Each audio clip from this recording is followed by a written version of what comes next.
നമസ്കാരം. കണക്കിൽ അംബാനിയും അദാനിയും ഒക്കെയാണ് മുമ്പരെങ്കിലും ടാറ്റ എന്നാൽ ഇന്ത്യക്കാർക്ക് ഒരു വികാരമാണ്. ലോക കോടീശ്വര പട്ടികയിലെ മുൻനിര സ്ഥാനങ്ങൾ വേണ്ടെന്നു വെച്ച് സാമൂഹിക പ്രതിബദ്ധതയുള്ള ബിസിനസ്സുകാരനായി ജീവിക്കുന്ന രത്തൻ ടാറ്റയെ നെഞ്ചിലേറ്റുന്നതിന്റെ കാരണവും മറ്റൊന്നല്ല.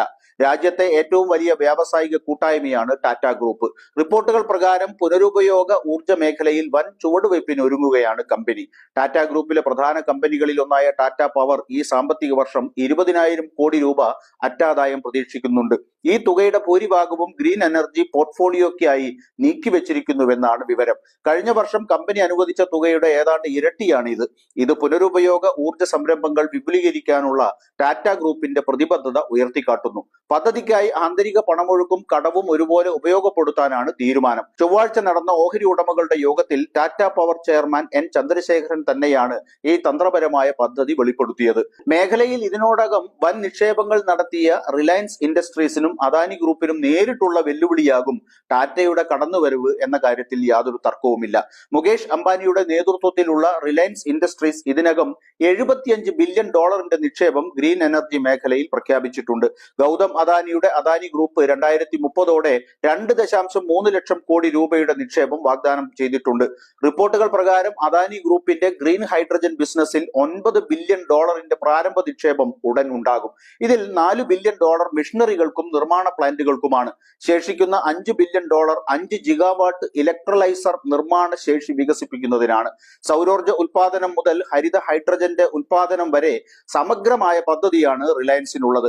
കഴിഞ്ഞ ദശകത്തിൽ റിലയൻസിനെ ഒരു പവർ ഭീമൻ എന്നതിൽ നിന്ന് ഉപഭോക്തൃ സേവനങ്ങളിലെ മുൻനിര കമ്പനി എന്ന നിലയിലേക്ക് ഉയർത്താൻ അംബാനിക്ക് സാധിച്ചിരുന്നു. ഗണ്യമായ നിക്ഷേപങ്ങളും കടബാധ്യതയില്ലാത്ത സാമ്പത്തിക സ്ഥിതിയും റിലയൻസിന് മേൽക്കൈ നൽകുന്നുമുണ്ട്. ക്ലീൻ എനർജിയിൽ മാർക്കറ്റ് ലീഡർ ആകാനാണ് റിലയൻസിന്റെ ശ്രമം. ഗുജറാത്തിലെ ജാംനഗറിലെ ധിരുഭായ് അംബാനി ഗ്രീൻ എനർജി കോംപ്ലക്സിൽ നിലവിൽ 4 ജിഗാ ഫാക്ടറികൾ അംബാനി നിർമ്മിക്കുന്നുണ്ട്.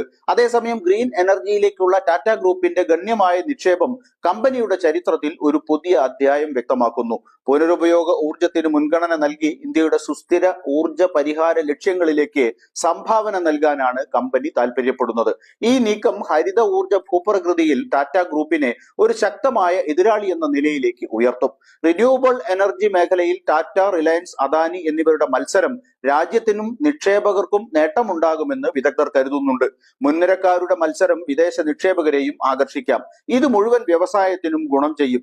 ഇന്ത്യയുടെ ആഗോള ലക്ഷ്യങ്ങൾ അതിവേഗം കൈവരിക്കാനും ഇത് നേട്ടമാകും. ടെക്നോളജിയിൽ പിന്നിലായ സ്ഥാപനമായ BSNL ഉയർത്താൻ അടുത്തിടെ ടാറ്റ മുന്നോട്ട് വന്നിരുന്നു. ഇതും മുകേഷ് അംബാനി നയിക്കുന്ന റിലയൻസ് ജിയോയ്ക്ക് വൻ തിരിച്ചടിയാകുമെന്നാണ് വിലയിരുത്തൽ. ചുരുക്കി പറഞ്ഞാൽ ഇരു ചക്രങ്ങളിൽ ഉരുണ്ടിരുന്ന ഇന്ത്യ മുച്ചക്രത്തിൽ മുന്നേറുമെന്ന് സാരം.